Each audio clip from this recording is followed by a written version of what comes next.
Dear aspirants, ज्ञान planet channel पर आपका स्वागत है। पिछले वीडियोस में मैंने आप सभी लोगों को साइंस से रिलेटेड जितनी भी प्लेलिस्ट बनाई है उनमें सब में कुछ फिजिक्स से जो क्वेश्चंस आते हैं उनके टॉपिक्स के बारे में डिस्कशन किया था। काफ़ी अच्छी सीरीज़ है, काफ़ी इंपॉर्टेंट क्वेश्चंस आते हैं, काफ़ी इंपॉर्टेंट टॉपिक्स हैं और लगभग सारे टॉपिक्स में इस प्लेलिस्ट में कवर कर रहा हूं। तो अगर आप हमारी वो प्लेलिस्ट नहीं देखते हैं तो कृपया इस चैनल को सब्सक्राइब कर लें और उस प्लेलिस्ट को आप ज़रूर देखें जाकर। उसी क्रम में जो आज का हमारा वीडियो होने वाला है कुछ केमिस्ट्री से रिलेटेड होगा, जिसको आपने थंबनेल पर देख लिया होगा। आज मैं आपको पढ़ाऊँगा एसिड्स अथवा अम्ल। तो दोस्तों, अगर आप हमारे चैनल पर नए हैं तो आप अभी जाकर इसको सब्सक्राइब कर लें और नोटिफिकेशन बेल को ऑन कर दें और सेट टू ऑल कर दीजिए। और बीच में वीडियो अगर आपको अच्छा लगता रहे तो आप इसको ज़्यादा से ज़्यादा अपने फ्रेंड्स में शेयर करते रहिए और लाइक तो बनता ही रहेगा। तो दोस्तों, चलिए शुरू करते हैं।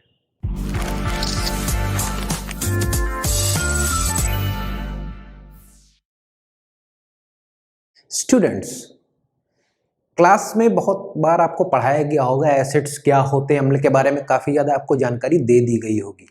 लेकिन वो जानकारी, प्रॉब्लम ये होती है कि आप उस जानकारी को रिटेन नहीं कर पाते हैं, अपने ब्रेन में हमेशा के लिए संयोजित करके नहीं रख सकते हैं। इसीलिए हमारा प्रयास है इस ज्ञान प्लैनेट चैनल पर ऐसी इन सभी प्रकार के टॉपिक्स को बहुत ही अच्छे प्रकार से कॉन्सेप्चुअल तरीके से कवर करने का और साथ ही साथ उनको ट्रिकी वे में आपके दिमाग में रखवाने का। तो दोस्तों, जो आज का टॉपिक है, स्पेशल टॉपिक इसलिए कहूँगा क्योंकि इससे रिलेटेड बहुत सारे क्वेश्चंस आते रहे हैं एग्जाम्स में, चाहे वो किसी भी प्रकार के एग्जाम्स हो जिसमें साइंस के क्वेश्चंस होते हैं। अम्ल या एसिड्स, क्या होता है एसिड, क्या होता है अम्ल? नॉर्मली आप लोगों से बताया जाता होगा, बुक्स में भी लिखा होता है कि जो पदार्थ चखने में खट्टे होते हैं, दो substance which are sour in taste, जो पदार्थ चखने में खट्टे होते हैं उनको हम लोग अम्ल कहते हैं। तो नॉर्मली इसकी प्रॉपर्टी क्या निकल कर आती है, जो सावर होते हैं अर्थात खट्टे होते हैं। सावर की इंग्लिश खट्टे, सावर की हिंदी खट्टे। इसको बहुत लोग सोर भी बोलते हैं। It's not sore, it's completely sour. Sour, it's not shower, it's sour. तो अभी क्या पता चल गया कि एसिड्स, जो पदार्थ, जो खाद्य पदार्थ या जो भी पदार्थ, जो चीजें खट्टी होती हैं उनको हम लोग अम्लीय कहते हैं या एसिडिक कहते हैं। लेकिन क्या हर पदार्थ को चखा जा सकता है? क्वेश्चन मेरा आपसे यही है।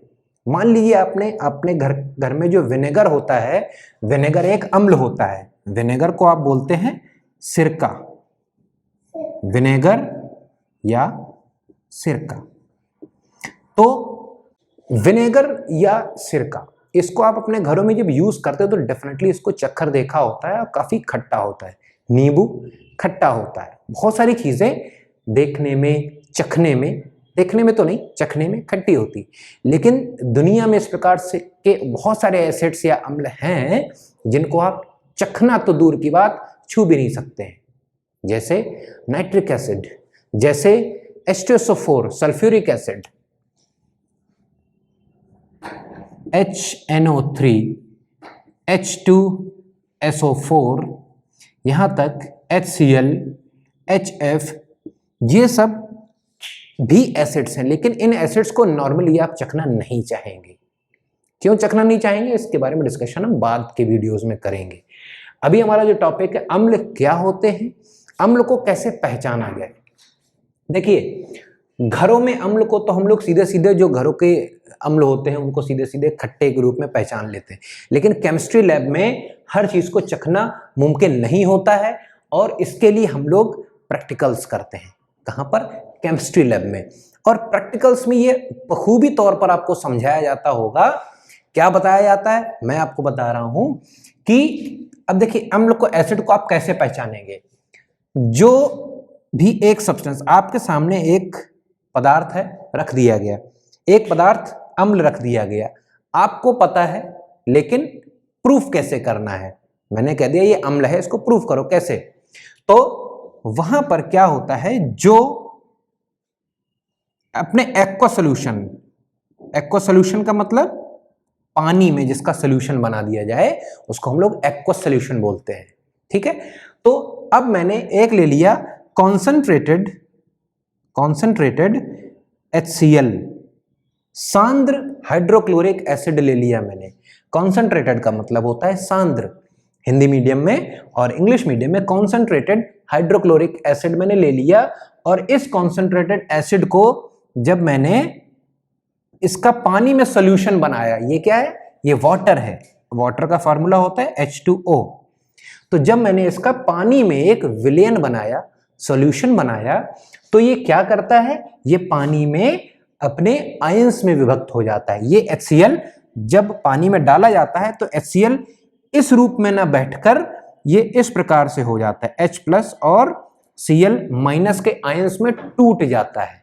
ठीक है, तो आपने क्या देखा, इस HCl को जब मैंने पानी में डाला और इसका एक्वा सॉल्यूशन बन गया, पानी में सॉल्यूशन बन गया, तो इस सॉल्यूशन में वो किस रूप में बैठ गया, हाइड्रोजन आयन और क्लोराइड आयन। ठीक है, तो जब कोई भी पदार्थ, जब कोई भी केमिकल अपने एक्वा सॉल्यूशन में, अपने जो पानी का जो विलयन है उसमें हाइड्रोजन आयन को रिलीज कर देता है, हाइड्रोजन आयन मुक्त करता है, तो उसी को हम लोग एसिड बोलते हैं। अब देखिए एसिड में क्या होता है, वो हाइड्रोजन आयन को रिलीज करेगा, मुक्त करेगा।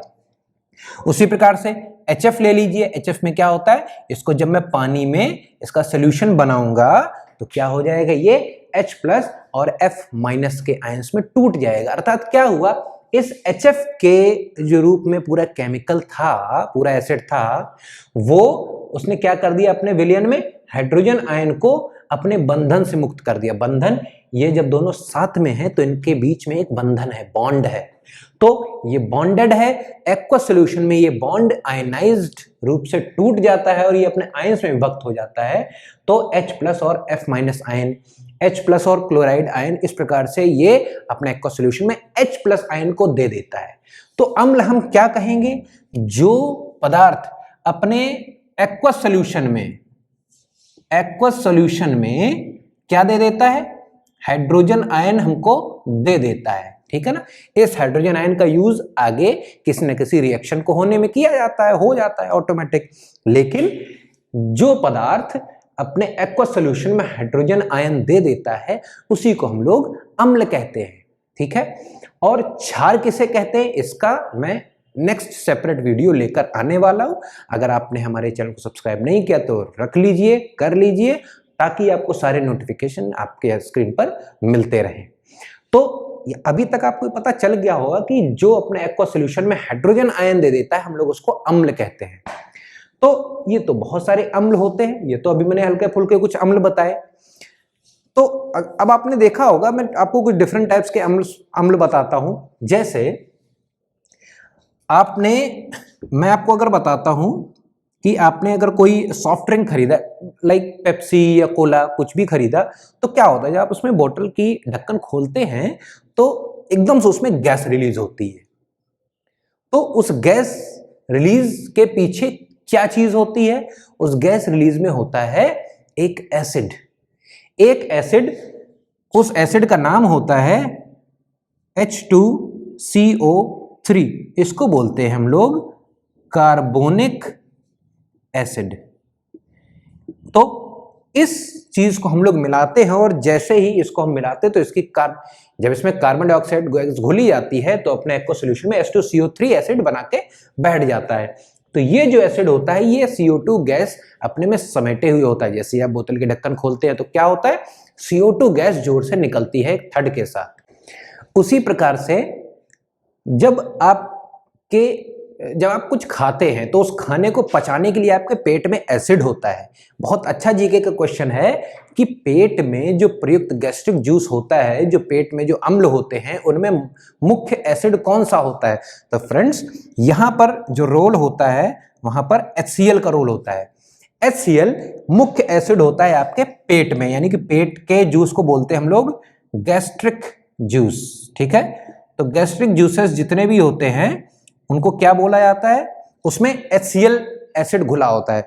अब दोस्तों, अगर ये एसिड हल्का फुल्का होता, अगर इसमें इतनी पावर ना होती, तो आप इतनी चीजें दिन भर में खाई जाती हैं, तो क्या वो नॉर्मल से एसिड से पच सकती थी? नहीं पच सकती थी। उसके लिए एक स्ट्रॉन्ग एसिड की जरूरत होती है, और HCl एक स्ट्रॉन्ग एसिड की कैटेगरी में आता है।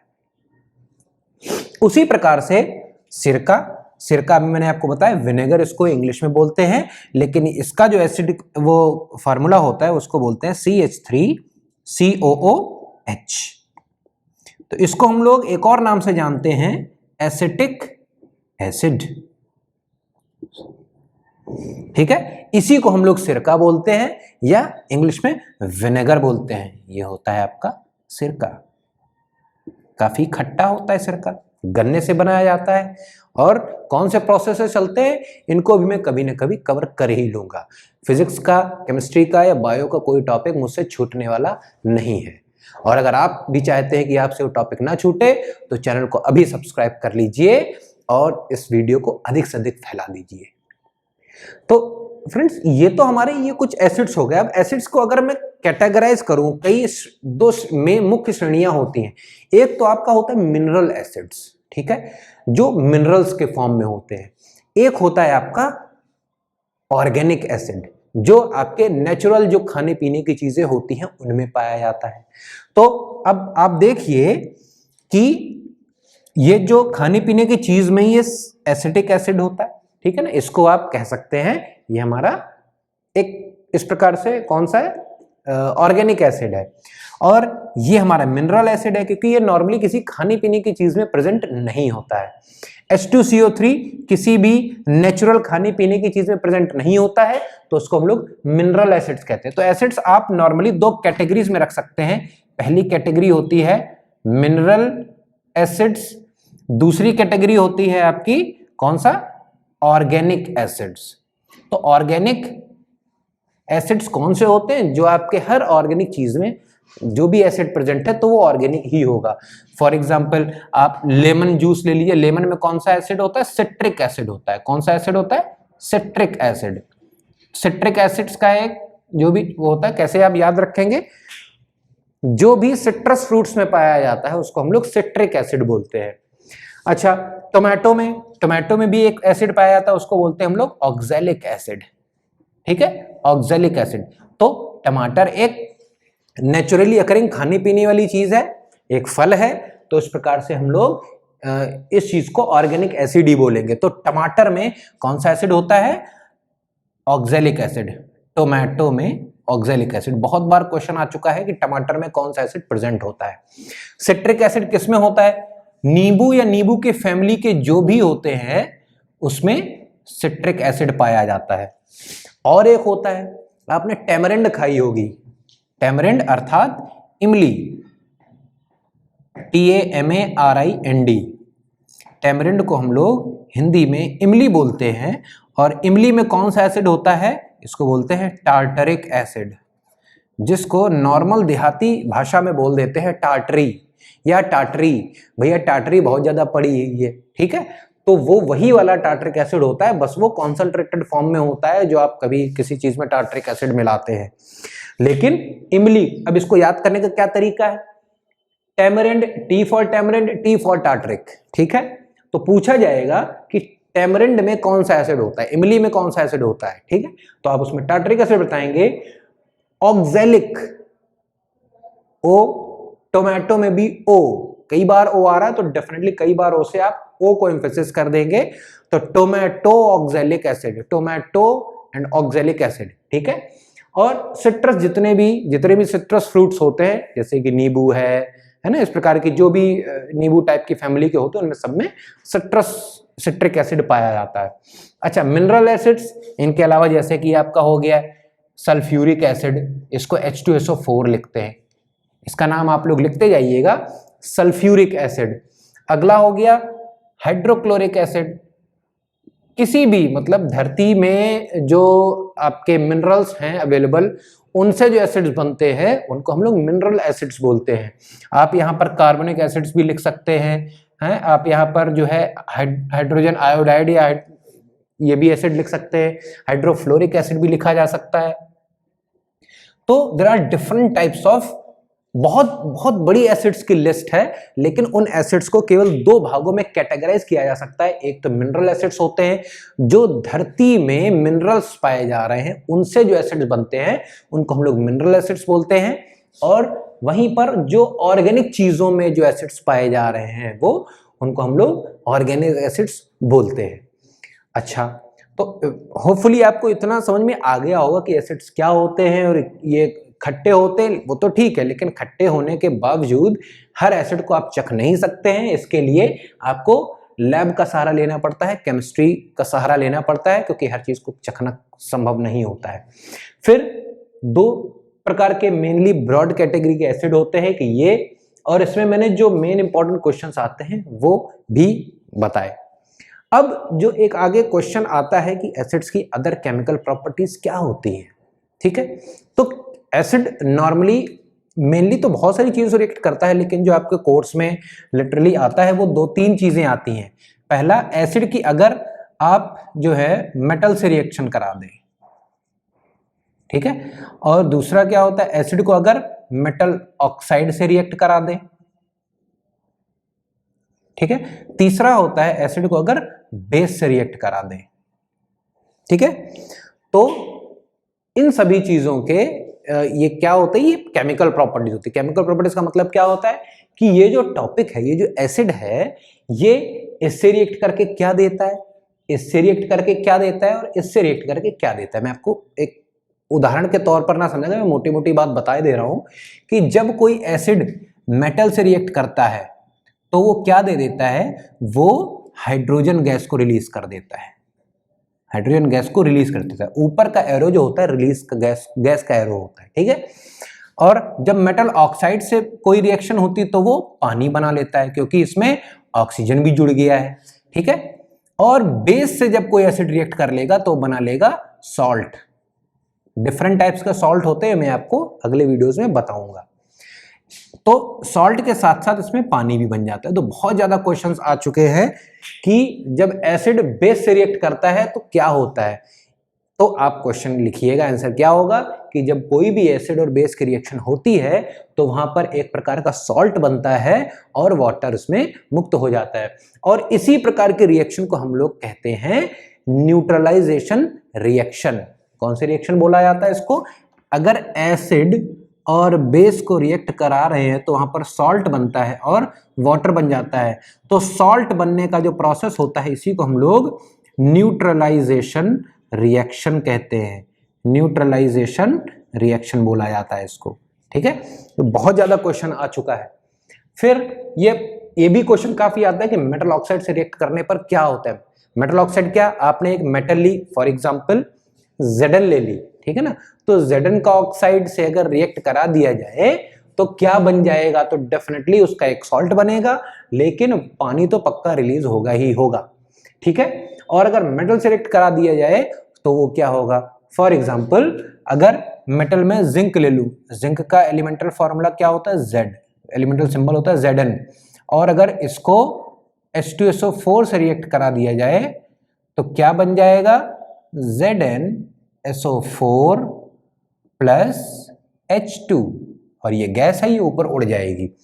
तो इसमें आपने देखा कि जब कोई भी मेटल किसी एसिड से रिएक्ट करती है तो वो उसी का सॉल्ट बना लेती है, लेकिन हाइड्रोजन गैस को रिलीज करती है।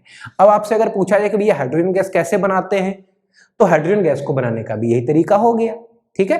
तो आपसे कभी हाइड्रोजन गैस बनाने की विधि पूछी जाए तो मेटल की किसी एसिड से आप रिएक्शन करके दिखा दीजिएगा और वो आपका हाइड्रोजन गैस वहां पर बन जाएगी, रिलीज हो जाएगी। उसी प्रकार से मेटल ऑक्साइड से अगर ZnO से H2SO4 की रिएक्शन करा दी जाए तो हो जाएगा ZnSO4 प्लस H2O। यहां पर बन जाता है Zn प्लस H2SO4 की रिएक्शन करा दी, H2SO4 की रिएक्शन करा दी जाती है तो हो जाएगा ZnSO4 प्लस H2O। ये बन गया पानी। तो फ्रेंड्स यहां तक आपको पूरी तरह से क्लियर हो चुका होगा। केमिस्ट्री का बड़ा छोटा सा टॉपिक है, लेकिन एक बड़ा बहुत ही ज्यादा क्वेश्चन निकल के बन के सामने आता है कि जब हम लोग किसी जो कॉन्सेंट्रेटेड चीज है उसको हम लोग तनु करते हैं, अर्थात डाइल्यूट करते हैं, तो अब जैसे ये HCl था, ये कॉन्सेंट्रेटेड था, इसको मैंने पानी में डाला तो ये तनु विलयन बन गया, ठीक है ना। अब इसकी कॉन्सेंट्रेशन कम हो गई, सांद्रता कम हो गई, यानी कि इसमें तनुता बढ़ गई। लेकिन होना क्या चाहिए, क्या हम लोगों को एसिड में पानी मिलाना चाहिए, वाटर, या हम लोगों को वाटर में एसिड मिलाना चाहिए? ये बहुत ज्यादा क्वेश्चन होता है कि एसिड में पानी मिलाना चाहिए कि पानी में एसिड मिलाना। देखिए बात वही है, मुझे विलेन बनाना है पानी और एसिड का, लेकिन बनाना कैसे है, पानी में एसिड डालेंगे कि एसिड में पानी डालेंगे? तो ध्यान रखिए फ्रेंड्स, हम लोग हमेशा पानी के अंदर ही एसिड को डालेंगे। क्यों? क्योंकि पानी बहुत होता है, पानी की कॉन्सेंट्रेशन ज्यादा है, और पानी के जो मॉलिक्यूल्स होते हैं वो सभी एसिड से चिपक जाएंगे और एसिड को वहीं पर अपने में क्या कर लेंगे, उनके आयंस को डिसॉल्व करा देंगे। लेकिन यदि एसिड रखा हुआ, बहुत ज्यादा एसिड रखा होता है, वो भी कॉन्सेंट्रेटेड, उसमें अगर एक भी पानी की बूंद डाल दी जाती है तो सारे के सारे वो जो उसके जो एसिड के हाइड्रोजन एटम्स हैं, हाइड्रोजन आयंस है, वो इसको लेने की कोशिश करेंगे, पानी के कण को, पानी के मॉलिक्यूल से जुड़ने की कोशिश करेंगे, और इस रूप में बहुत ज्यादा हीट रिलीज हो जाएगी, हो सकता है बीकर भी चटक जाए। तो इसीलिए कभी, अब एसिड क्या होता है, गर्म होता है, तो गर्म चीज में आप ठंडी चीज ना मिलाकर ठंडी चीज में आप गर्म चीज मिलाएं तो ज्यादा सही रहता है। आपने देखा होगा घर में माताएं या बहनें जब भी कभी रोटियां बनाती हैं, उसके जो तवा होता है, जो पैन होता है, रोटियां बनाने के बाद फिर वो गर्म हो जाता है, गर्म के बाद जब उसमें पानी की एक बूंद छींटे डाल दिए जाते हैं तो क्या एकदम छन्न से आवाज आती है और वो पानी एकदम से उड़ जाता है, पता ही नहीं चलता है, और उस केस में बहुत ज्यादा धुआं निकलता है, काफी ज्यादा हीट भी रिलीज होती है। और अगर इस चीज को हम लोग बहुत बड़े स्केल पर करें तो बहुत ही ज्यादा हीट रिलीज होगी और हो सकता है काफी खतरनाक भी सिद्ध हो जाए, साबित हो जाए। इसीलिए किसी भी गर्म चीज में ठंडी चीज को न मिलाकर करना क्या चाहिए, ठंडी चीज में गर्म चीज को मिलाना चाहिए। अब यहां पर मैं ठंडा गर्म तो आपको ट्रिक से लर्न करने के लिए कह रहा हूं, अदरवाइज होना क्या चाहिए, पानी आपने ले लिया और पानी में एसिड को ड्रॉप बाय ड्रॉप डाल रहे हैं, तो क्या हो रहा है, बहुत ज्यादा पानी के जो मॉलिक्यूल्स जो हैं एक किसी एसिड के साथ जुड़ने की कोशिश कर लेंगे और आराम से उस चीज को आयनाइज कर देंगे, ठीक है ना, और वो एसिड पानी में मिलकर अपने आयंस में विभक्त हो जाएगा। कौन से आयंस, H+ तो आयन देगा ही देगा, और साथ में जो भी उसमें अंदर माइनस आयन पड़ा होगा वो भी मिल जाएगा। जैसे कि HCl डाला तो H+ और Cl-, तो H+ आयन जो रिलीज कर दे वो एसिड कहलाता है। आशा है दोस्तों आप सभी लोगों को ये वीडियो पूरी तरह से समझ में आ चुका होगा। अगर फिर भी आपको कोई इसमें प्रॉब्लम्स आ रही हैं तो आप इसको नीचे कमेंट बॉक्स में इसको जरूर कमेंट कर दिए, मैं उस पर रिलेटेड भी आपकी प्रॉब्लम सॉल्व कर दूंगा। अगर उसी डिस्क्रिप्शन कमेंट बॉक्स में हो सकता है तो, नहीं तो मैं उसके लिए सेपरेट वीडियो भी लेकर आ जाऊंगा, क्योंकि मैं आपसे ही हूं। तो दोस्तों धन्यवाद हमसे जुड़े रहने के लिए। ज्ञान प्लैनेट चैनल आपका बहुत बहुत शुभ दिन करता है। धन्यवाद।